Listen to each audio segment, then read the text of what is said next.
This is Artworkium. And welcome to Inventive Legacies, patents that shaped our lives. This is our series where we really get into the details, the actual blueprints behind some iconic inventions. That's right, the ones you can find as prints in our online store. We dig into the official documents, the intellectual property. And really, we just wanted to say thank you to you, our customers. Your support for our digital prints, well, it makes stuff like this possible. Think of this as a bit of an extra, a kind of insider's guide to how these things actually came to be. So today, we're tackling a big one.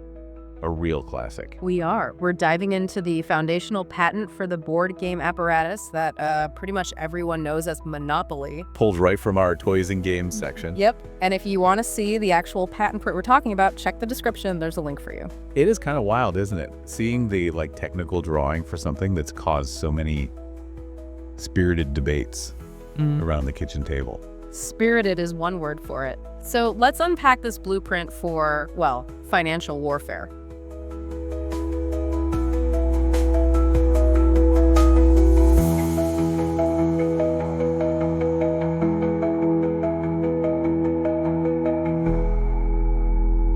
Okay, so where do we start? The name. Exactly. What really stands out right away is, the contrast. We all know the game, the feeling of it. Yeah, the ruthless ambition. Right. But the patent itself, the official title is just,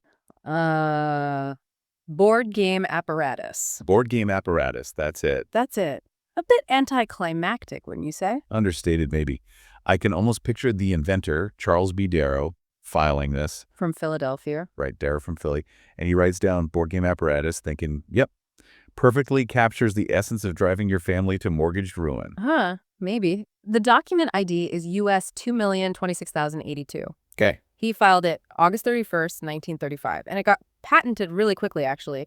December 31st, 1935, assigned to Parker Brothers. Wow, 1935. Right in the thick of it after the Depression. Yeah. That timing feels significant. It does. So what does the patent say? The point is it just, pass, go, collect $200, have a nice time? Oh, not at all. It's incredibly explicit. The patent states the main purpose is to provide a game of barter. Barter, like trading. Yes, exactly. Trading, making shrewd bargains, simulating, and I quote, actual business life. Okay, simulating business. But here's the kicker. The ultimate objective, stated right there in black and white, is to force all other players into bankruptcy. Bankruptcy. So they have to quit the game. So the legally defined goal is total financial annihilation of your opponents. Pretty much. It's financial attrition. The only way to win is if everyone else loses completely. That's surprisingly honest for a legal document about a board game. Well, it sets the stage for the whole design, the board itself, right? 40 spaces. It's a continuous path, a circuit. The patent even points this out, saying it's different from games like Parcheesi, where you're heading towards a specific home space. Right, there's no finish line you cross to win. No. It's designed for, quote, continuity of play. It just keeps going. An endless cycle of rent and debt. Yeah. Lovely. Okay, what about the board features? Those corners are famous. Jail, for instance. Jail. This is one of the details that often surprises people. The patent clearly states that if you land on the jail space, just by rolling the dice, the ordinary course of play, Yeah. you incur no penalty. Wait, what? No penalty? None. You just sit there until your next turn and move normally. Hold on. So all those games where I got stuck in jail, paying bail, losing turns just because I rolled badly and landed there. Seems like you might have been playing with some common house rules. House rules. My whole strategy of hiding in jail sometimes to avoid rent was built on a lie. Well, the patent's penalty only kicks in if you're sent to jail.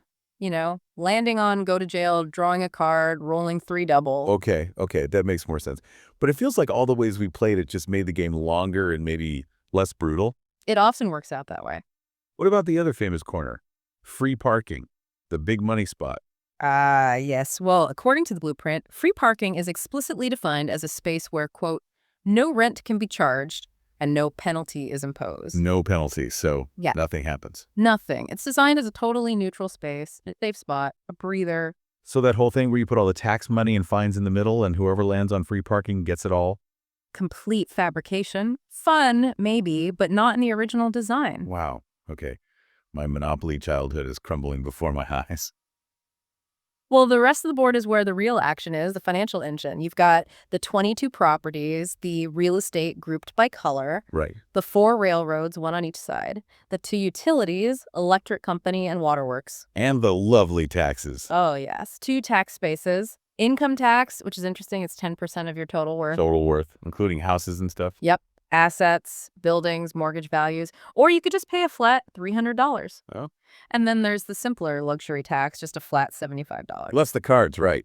Chance and community chests. 16 of each. Designed to inject, well, financial uncertainty. Benefits sometimes, but often penalties. Keeps the money flowing or draining. Right. Keeps things moving. Okay, let's talk about the tools, the money. How much do you start with? I know it's usually $1,500. It is. $1,500 in script money. Denominations from $1 up to $500. But you mentioned something else. Yeah. An alternative. Yes, this is quite interesting. The patent suggests that if you have more than 5 players, Okay. the starting capital should be only $1,000 in cash, plus a $500 bank credit. A bank credit, like starting the game already in potential debt. Right. Or with leverage. Exactly. Leverage. It's fascinating, isn't it? Especially for 1935. It suggests the game was thinking about debt structure, not just cash on hand, right from the beginning. Reflecting the times, I guess. Using credit, leveraging assets. Seems like it. And of course, you need your token to move around. The patent drawings actually show 6 specific little objects. Oh, yeah. Like what? Let's see. A thimble, a cannon, a flat iron, a hat, a shoe, and a battleship. The classics. Okay, now for the heart of it. The monopoly itself. Owning the whole color group. Mhm. What power does that give you, according to the patent? It grants 2 really crucial advantages immediately. Okay. First, the rent on any unimproved property in that group instantly doubles. Doubles. Just like that. Even with no houses. Even with no houses, that's a big one people often forget. Definitely. And the second privilege. That's when you unlock the right to buy buildings. Houses first, the patent specifies 32 little green ones, and then hotels 12 red ones, noted as being twice the size of the houses. But you can only buy them from the bank. Right. Got to build your empire. But are there rules about how you build? Can I just dump all my money into building 3 houses on Boardwalk right away if I own Boardwalk and Park Place? Nope, absolutely not. The rules are very strict about even development. Even development. You have to place 1 house on each property in the color group before you can put a second house on any property in that group. Same rule applies for the second, third, and fourth houses, and then finally for hotels. 1 hotel replaces 4 houses. Okay, so you can't just load up your best property instantly. You have to spread the investment. Exactly. It prevents one property from becoming overwhelmingly powerful too quickly. It forces a broader strategy. Okay, this next bit feels important. Buying property. Usually just land, decide to buy or not.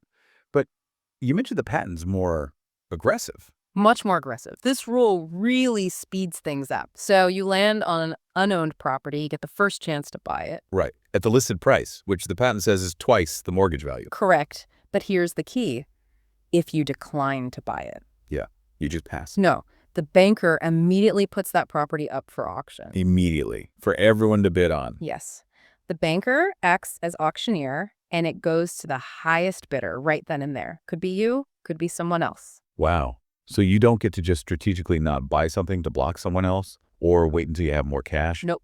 It forces the property into play instantly. No sitting on the sidelines. If it's available, someone's going to get it fast. Why would Darrow design it like that? It seems like it could make the rich get richer even faster. That seems to be precisely the point. It accelerates the accumulation of assets. It ensures every potential piece of leverage is snapped up quickly. It pushes the game towards that bankruptcy endgame much faster. Pure financial Darwinism, like you said. It's relentless. And that scarcity principle, it's even built into the physical components. How so? The number of houses and hotels. Remember, 32 houses, 12 hotels, that's it. A fixed amount for the whole game. Yes. And the patent explicitly mentions that, quote, a shortage thereof can be created by shrewd players. So you can strategically buy up houses just to stop other people from developing their properties. Absolutely. Creating a housing crisis is a valid intended strategy according to the original design. It limits your opponent's ability to increase their income. Man, this game is way more cutthroat than I even realized. Okay, what happens when things go bad? You need cash fast. Liquidation. Mortgaging. Yes. This is where the hammer really falls. If you need cash, and you have buildings, Houses or hotels. you must sell those back to the bank first before you can mortgage the underlying property. Okay, that makes sense. You sell the improvements. But here's the painful part. The bank only pays you 1/2 of what you originally paid for those buildings. Half. Ouch. So if I bought a house for $100, I only get $50 back when I desperately need cash. That's the rule. A guaranteed 50% loss on liquidation. It represents the real cost of suddenly needing liquidity. That is brutal. What about mortgaging the property itself? You can only mortgage through the bank, obviously. You get the mortgage value listed on the title deed card. The patent suggests a 10% interest rate is preferable, payable when you lift the mortgage. Okay, 10% interest to clear the debt. Seems standard. But wait, there's more. The patent includes an even harsher penalty related to transferring mortgage property. Oh, how so? Let's say you acquire a mortgage property from another player, maybe in a trade. Right. The moment you take ownership, if you don't lift the mortgage immediately, you have to pay the bank 10% of the mortgage value right then, just as interest. Just for taking on the debt. Yes. And then when you do eventually lift the mortgage later, you have to pay another 10% interest on top of the principal. Wait, so you pay 10% interest twice if you don't clear the mortgage right away. Once when you get it, and again when you pay it off. That's what the patent details. It heavily penalizes holding on to debt or delaying payment. It's all designed to keep the pressure on, push towards resolution. Wow. No wonder games can end so quickly once someone gets ahead. The system is designed to just crush you with debt and fees. Absolutely. And think about the railroads, too. Owning one gets you $25 rent. 2 gets $50. 3, $100. But all 4, that jumps to $200. That exponential increase, combined with everything else. Yeah, it stacks up incredibly fast. This whole deep dive has seriously changed how I see this game. The official blueprint is full of surprises. It really is. And that makes us wonder. What about you, listening? Yeah, what detail from this original patent deep dive was the most interesting or, surprising thing you learned, something you maybe didn't know? We definitely found a few that stood out for us. For me, it's got to be the free parking thing. The fact that the patent explicitly says no rent can be charged and no penalty is imposed. It was just meant to be a safe zone, not a lottery win. I think the auction rule really struck me. The fact that if you decline to buy, it must go straight to auction. No hesitation. It makes the game seem much faster, much more aggressive and asset-grabbing than I'd thought. That's a good one. And also just the harshness of the liquidation, selling houses back for only half price. Yeah. That really highlights the penalty for needing cash suddenly, the cost of illiquidity. So what caught your attention? Was it one of those or maybe the jail rule or the limited houses? Let us know. Head over to our social media channels and share your biggest aha moment from the Monopoly patent. And hey, while you're there, maybe leave us a review or subscribe. It really helps us keep doing these deep dives. We appreciate it. So just to wrap this up, what we've really looked at today is this incredibly detailed legal document from 1935. Yeah, not just a game board, but like a machine designed to simulate some pretty aggressive business practices. Centered on getting those color groups, using debt smartly or maybe ruthlessly, and controlling those limited resources like the houses and hotels. And the patent itself predicts the outcome, right? It says something about how the game ends. It does. It notes that with a decent number of players, the game tends to get rapidly cleared up during the last half hour or so of play. Because the system is designed for that outcome.